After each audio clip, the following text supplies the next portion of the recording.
Folks, welcome back to another episode of Mayhem in the Midsouth. Today, evil seeds in Arkansas.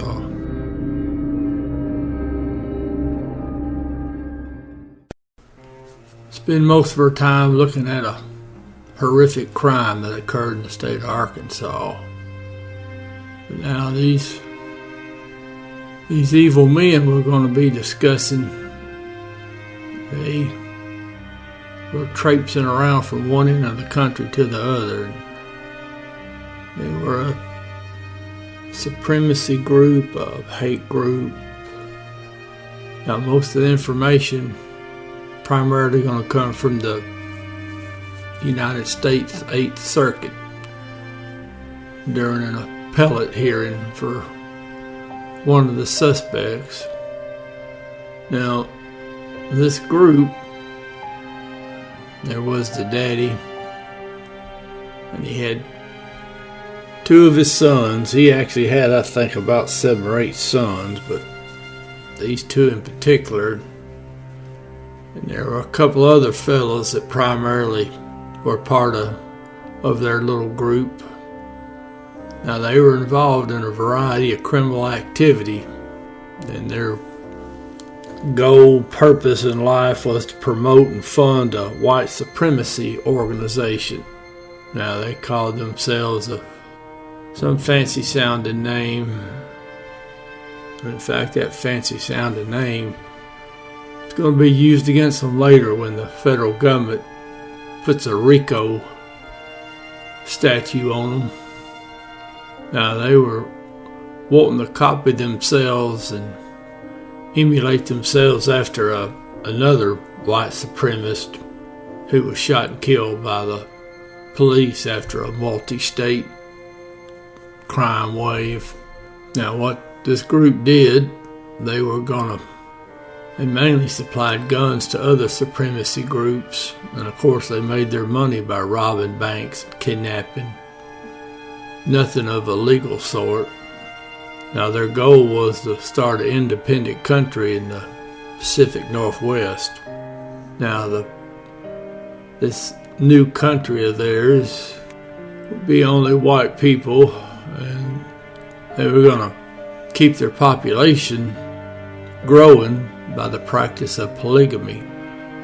Now, if you looked at who all they were opposed to, it wasn't just as simple as anybody that's not white. They went beyond that. They're going to do some things to some white people that would indicate they just don't like anybody. Now, in February of 1995, the daddy and one of the oldest son, they broke into this fellow's house in Tilly, Arkansas.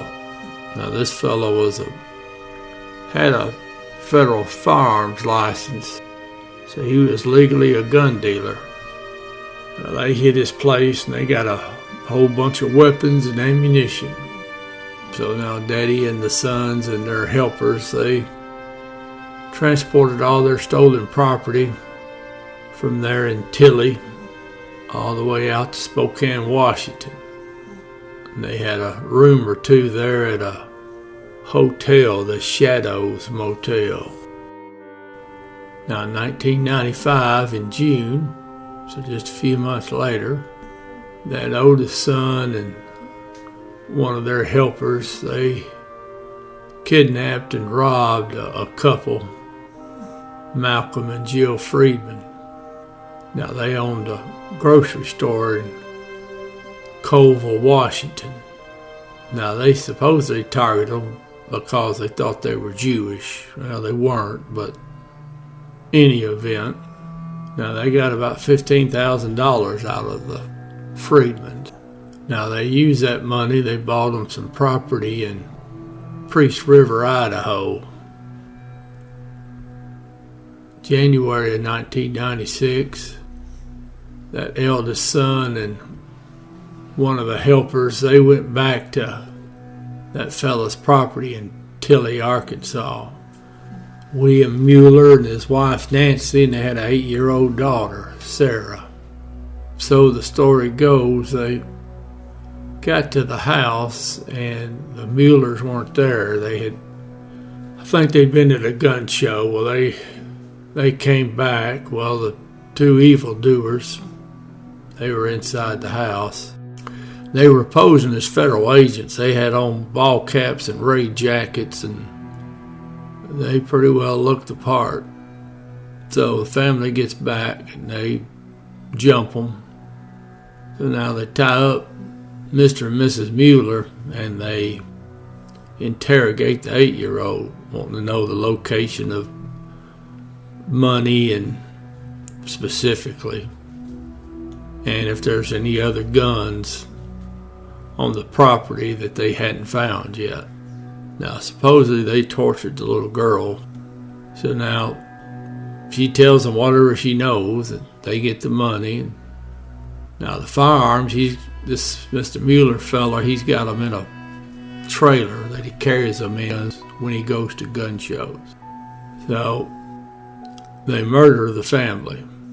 I'm not going to go into what all they did to them. It's pretty ghastly. And so one of them drove the Mueller vehicle with the bodies in it, hauling that trailer with the guns.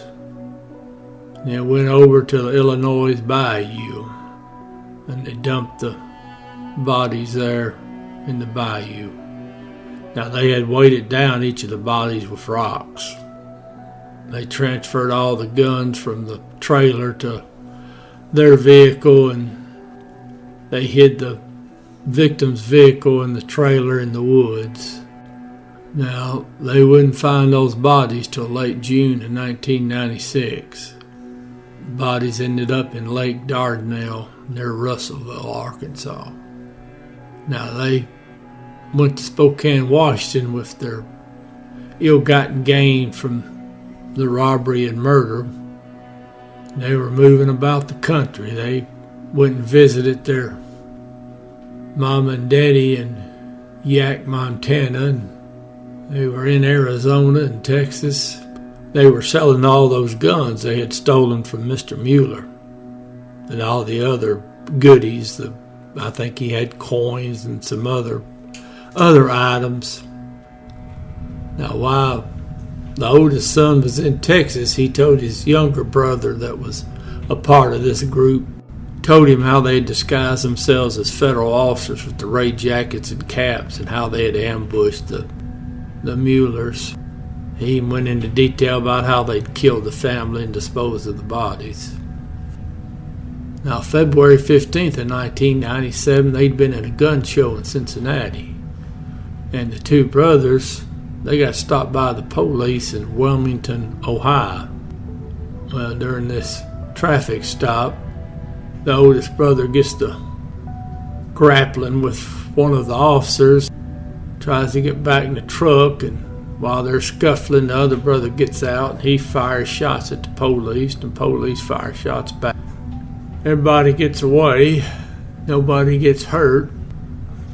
Then they have a second shootout between the oldest brother and the police in an industrial park just down the street. Well, he gets away again, but they got the Suburban. Now, in that Suburban, they found property that belonged to Mr. Mueller, or the Muellers. They also found the raid jackets and caps they had used to pose as federal agents. Now, both the brothers, they were able to escape out of Ohio by using cars they stole. They skedaddled to South Dakota and then to Utah. Now, the younger brother, he ended up turning himself in June of 97. He confessed to everything. He provided paint samples from the Suburban that was on that tape that was used to tie up the Muellers. So he told the authorities where his daddy and his brother were. They snatched them up. Now, the mama, she called the ATF in Spokane, said she was scared she was going to be killed next because it seems like the oldest son was bumping off everybody in sight. So now she gave the authorities information on where the Mueller's property was stored. and all kinds of stuff. So everybody got arrested. Everybody got some time. In fact, this group had done so many bad things that the federal government found it necessary to execute one of them. That was one of the fellows that had killed the Mueller family. So now when it's all said and done, everybody in this little group either got a prison sentence or a death sentence. Now one of their little buddies, he had been told by the oldest son to go kill this fella named Jeremy Scott. Now that murder happened in North Idaho. Now supposedly the reason the oldest son wanted this fella killed was because he wanted to take this fella's wife as his second wife. So the little helper, he did as he was told. Now he got convicted of that killing. I'm pretty sure that's the one that got in the death sentence there in the great state of Idaho. So now of the 5 main defendants in all this, the daddy, he got 44 months in prison. The son that had turned himself in, he got a 24-year sentence, and I think they actually cut it down to 11 years because of his cooperation with the government. Now the oldest son and his little helper, the ones that had murdered the Mueller family, they were found guilty. Now for whatever reason, nobody can figure it out, the oldest son, he just got a life sentence. But now his partner, he got the death penalty. They can't figure out why they didn't give it to both of them, but in any event, that death sentence was carried out not too many years ago.